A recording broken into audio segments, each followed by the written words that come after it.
Am I overthinking boyfriend of 1 year that lives in my house rent-free threatened me? For some background, my boyfriend and I have been together for a little over 3 years. Everything seemed fine leading up to New Year's Eve. We had our usual little arguments here and there, but nothing that felt like a huge red flag. That night, we were at my apartment, ringing in the new year with some drinks, music, and plans to just enjoy the night together. Around 12:30 a.m., his phone rang. It was one of his friends who was at a bar about 30 minutes away. I could only hear his side of the conversation, but it sounded intense. My boyfriend's expression quickly changed, and he got all worked up as his friend explained the situation.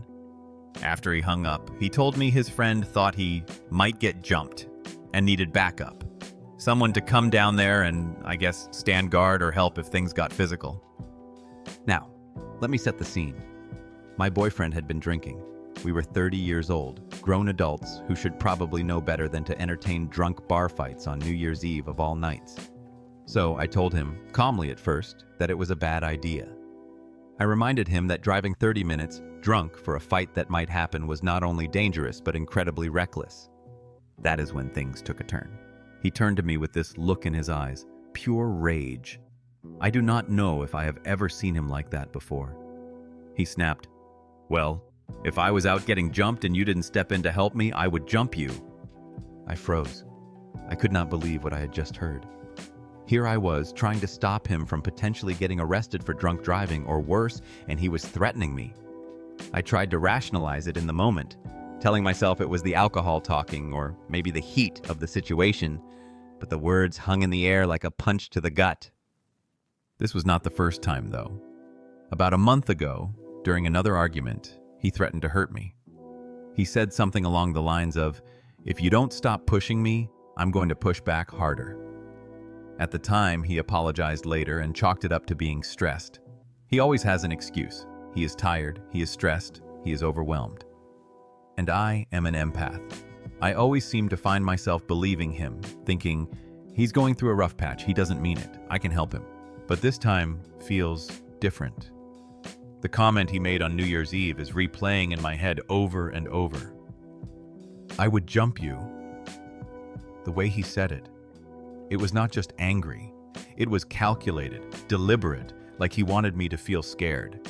And the truth is, I am.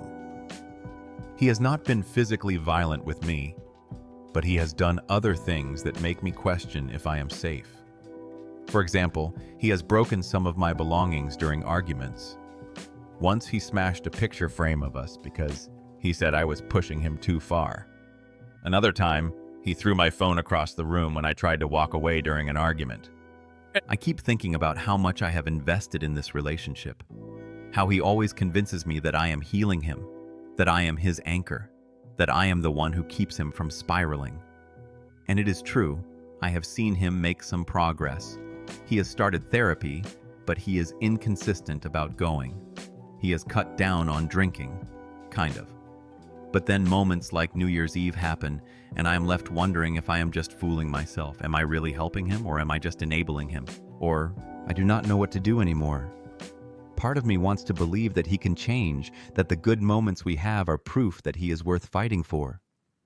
But the other part of me, the part that felt the weight of his words on New Year's Eve, is telling me that this is not normal.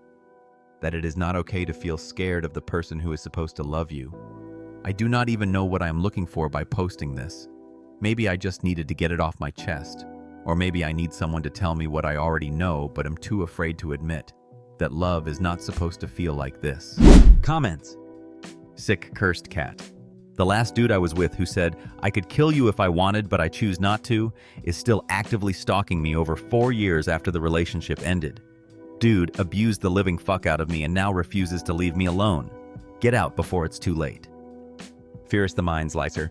Adding on to this, purchase some Master Lock security door bars. They're around $25 or $35 and are worth every dollar.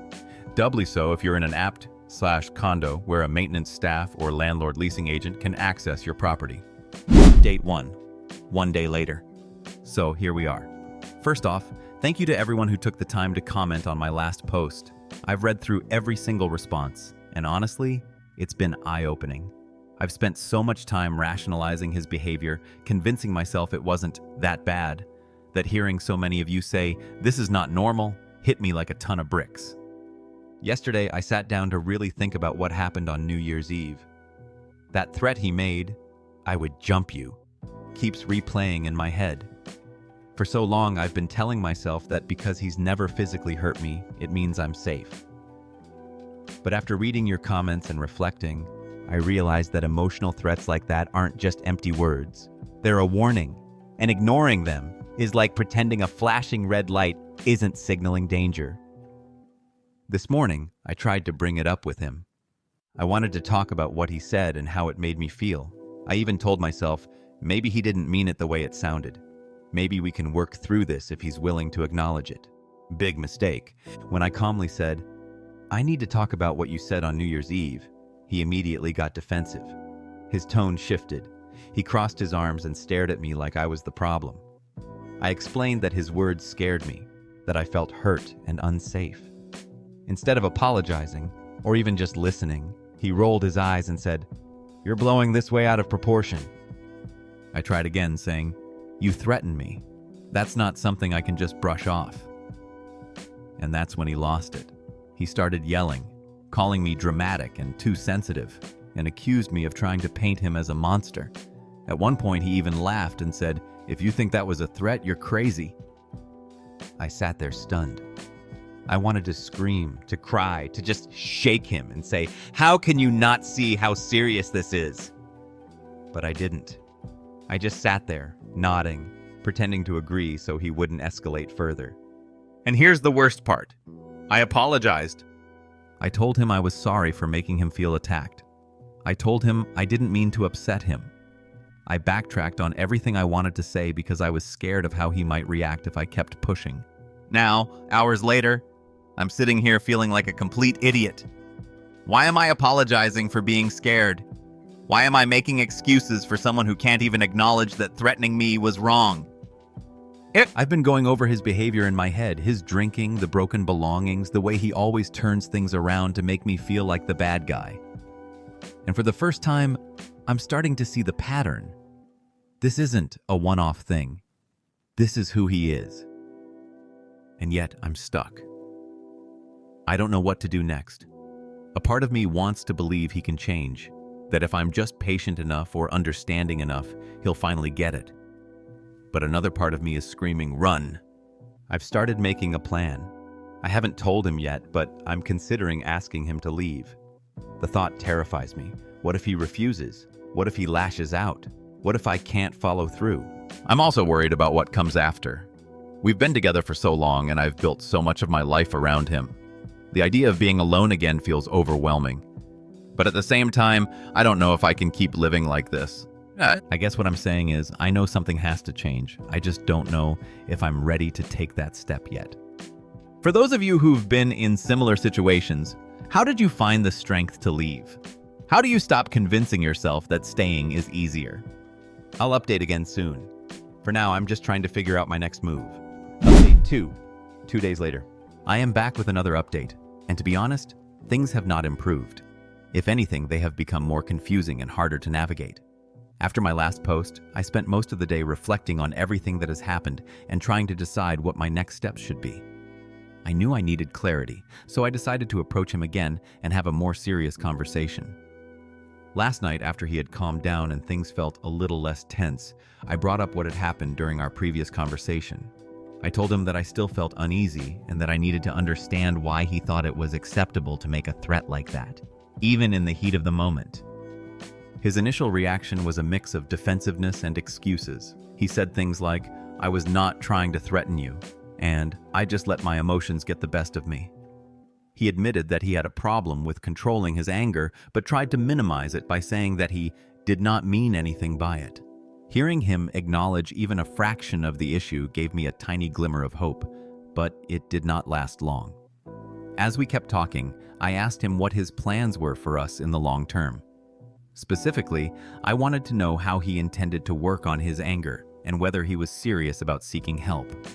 That question was apparently too much. His expression changed instantly, and his whole demeanor shifted. He went from trying to appear apologetic to visibly irritated. He raised his voice, accusing me of pushing him, and always expecting too much. I stayed calm, though, and told him that if we were going to move forward, I needed to see actual changes, not just words. That was when it happened. He grabbed the glass he had been drinking from and smashed it against the counter.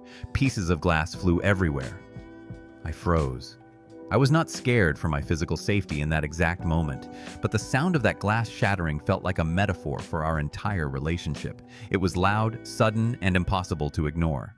He stormed out of the kitchen, muttering something under his breath that I could not fully make out. I stayed where I was, too stunned to move for a while. Eventually, I cleaned up the mess and sat down to process what had just happened. This is the moment when reality really started to sink in for me. His anger is not just a bad day or losing control in the heat of the moment. It is a pattern, and no matter how much I try to rationalize it or make excuses for him, it is not going away. The thing is, I know this is not normal. I know that breaking things, yelling, and blaming me are not things I should have to deal with in a healthy relationship. But there is still this part of me that keeps holding on, hoping that if I just do or say the right thing, he will magically change. After the incident with the glass, I went to bed alone. He stayed in the living room, and we did not speak for the rest of the night. This morning, he acted like nothing had happened. He asked me if I wanted coffee, as if the conversation and the broken glass had been a bad dream. I feel like I am living in two different realities. In one, he is charming, sweet, and the person I fell in love with. In the other, he is someone I barely recognize. Someone whose anger controls every interaction and leaves me walking on eggshells. I have started to accept that I cannot fix this. It is not my job to heal him or to fix his issues. But saying that and actually believing it are two different things. I keep wondering if leaving is the right answer or if I am just giving up too soon. For now, I am taking small steps. I have started talking to a close friend about what is happening, and she has been incredibly supportive. She pointed out something that really stuck with me. Even if he is not hitting me, the emotional toll of his behavior is just as damaging. I also started looking into therapists for myself. I know I need to work on understanding why I have stayed in this relationship for so long, despite all the red flags. At this point, I am not ready to confront him about leaving. But I am thinking about what that might look like. If I decide to end things, I want to make sure I do it in a way that keeps me safe. To anyone reading this who has been in a similar situation, how did you finally make the decision to leave? Did you ever feel guilty about walking away, even when you knew it was the right thing to do? Thank you for letting me share this here. I will keep updating as things unfold. Comments. Ordinary. Cattle. I'm proud of you. It's not easy to realize you're in an abusive relationship, and it's even harder to end it. IDK, if anyone has said yet, but usually the most dangerous part of ending an abusive relationship is afterwards. 75% of DV-related murders happen after abuse. Victims have already ended the relationship. Stay vigilant, record everything, get cameras, and maybe have someone stay with you for a little while. Keep records of everything in case you need to file a restraining order. Document everything with the police, even if you think it'll get nowhere. The more paper trail/reports you have with the police, the quicker you'll get a restraining order if needed, and the courts will be more likely to take you seriously. You don't want to wait to start reporting until you're seriously in fear of your life, because if it's the first report, they won't take it as seriously. Also, please talk to a DV advocacy group. They'll help you through any legal processes and dealing with the police and walking you through the steps you need to take if it escalates. You don't have to do this alone, and having some kind of help like that makes things so much easier. Update 3, 4 days later. After a lot of sleepless nights and thinking things over, I made a decision that I knew was long overdue. I needed to leave, at least for a little while, to get some space and clarity. It was not an easy choice, but after everything that has happened, I realized that staying in the same house with him was only making things worse. I decided to talk to my family about what was going on. I had been avoiding this conversation for so long, mostly out of embarrassment and fear of judgment. But when I finally told them, the support I received was overwhelming. My parents were shocked, especially when I explained how long I had been dealing with his behavior. My mom cried and said, "Why did you not tell us sooner?" That question stung because I did not have a good answer. I had been trying so hard to convince myself that I could handle this on my own, that I had not even considered how much easier it would be with their help. With their support, I started putting a plan into motion. My friend offered me a place to stay for as long as I needed, and my brother volunteered to help me move some essentials out of the house. I felt stronger knowing I was not alone in this anymore. When I told him I needed space, things went downhill fast. I waited until a moment when he seemed calm and brought it up as carefully as I could. I said, "I think we need some time apart. I need space to figure out what I want and to focus on myself." His reaction was immediate and explosive. He stood up, towering over me, and started yelling. He called me selfish and accused me of breaking up our family. I kept my cool, even when he got louder, but inside I was shaking. I told him this was not about ending things. It was about taking a step back to reflect. That was when he dropped the bomb. He threatened to tell everyone that I had been unfaithful. He said he would make sure people knew that I was the one ruining our relationship. I could not believe what I was hearing. I looked him in the eye and said, "You know that is not true." But he just smirked and said, "Does not matter. People will believe me." Screenshot. In that moment, something inside me shifted. The person standing in front of me was not the man I thought I knew. He was willing to destroy my reputation just to maintain control. It was the final push I needed to walk out the door. I grabbed the essentials I had packed earlier, some clothes, important documents, my laptop, and a few personal items, and left. He kept yelling as I walked out, but I did not turn back. My brother was waiting in the car, and the second I got in, I felt a weight lift off my shoulders. Now, I am staying with my friend, trying to process everything. I still feel a mix of emotions: relief, guilt, fear, and even a strange sense of loss. It is hard to explain, but as much as I know I did the right thing, part of me is mourning the life I thought we could have had together. I am also scared of what he might do next. He has not contacted me yet, but I am bracing myself for the fallout. I know he will not take this quietly. My friend and I have discussed getting security cameras for her place, just in case. I have also started documenting everything, every threat, every incident, so I have a record if things escalate. At the same time, I feel stronger than I have in a long time. For the first time, I am prioritizing my safety and mental health over his feelings. It is a strange feeling, stepping out of the cycle of excuses and apologies, but it is also empowering. To anyone reading this who has been in a similar situation, I want you to know that leaving is terrifying, but it is not impossible. You are stronger than you think, and you deserve peace.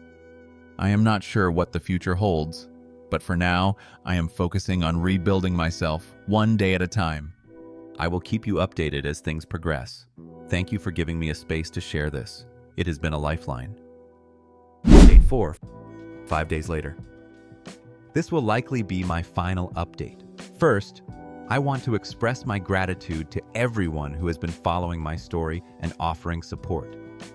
Your advice, encouragement, and shared experiences have been invaluable to me, and I do not think I would have found the strength to make these changes without you. Right now, I am in a better and safer place, both physically and emotionally. After leaving my friend's home, I found a new place to live, and I am finally starting to feel some sense of peace. It is a small, quiet space, but it is mine, and that feels like a victory in itself. One of the first things I did after settling in was reach out to a women's support organization. They have been amazing, providing me with not only counseling, but also resources and practical steps to protect myself moving forward. The counselor I spoke to helped me understand that my feelings of guilt and sadness are normal, but they do not define me. She told me something that really resonated. Leaving is not the end of the story, it is the beginning of a new one. Looking back, I can now see the relationship for what it truly was. For so long, I made excuses for his behavior, convinced myself that things would get better, that I could fix him. But the reality is, no amount of love or patience can change someone who does not want to change themselves. When I reflect on the past few years, there is sadness, yes, but also a sense of relief. I no longer feel the pressure to walk on eggshells, to anticipate his moods, or to silence my own needs to keep the peace. For the first time in what feels like forever, I can breathe. The process of letting go has not been easy.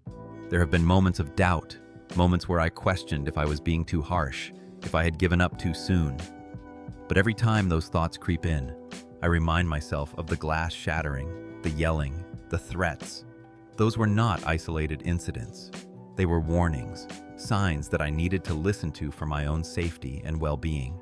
I have officially ended the relationship. I sent him a message letting him know that I would not be coming back and that any further communication should go through my lawyer. As expected, he did not take it well. He tried calling me repeatedly and left a series of messages ranging from apologetic to angry. In one, he begged for another chance, claiming he would change. In another, he accused me of overreacting and said I would regret this. I have not responded to any of them. To protect myself, I have blocked his number and all social media accounts. I also filed a police report documenting everything that has happened, just in case he tries to escalate things further. Knowing I have taken these precautions gives me some peace of mind, though I am still staying vigilant. The hardest part of this entire process has been coming to terms with the fact that I cannot change how things turned out. I wanted so badly for this relationship to work, to believe in the version of him that I fell in love with. But I now realize that person was not real. What was real was the cycle of anger, manipulation, and control, and that is not love. As I sit here in my new place, writing this, I feel a strange mixture of emotions. There is sadness for what was lost, yes, but also pride in what I have gained. Freedom, clarity, and a chance to rebuild my life on my own terms. I do not know exactly what the future holds, but for the first time in a long time, I am hopeful. I am taking things day by day, focusing on healing and learning to trust myself again. To anyone reading this who might be in a similar situation, please know that you are not alone. Leaving is terrifying, and the road to recovery is not easy, but it is worth it. You deserve safety, peace, and happiness. Do not let anyone convince you otherwise. Thank you for being a part of my journey. This is the end of this chapter, but it is also the beginning of a new one.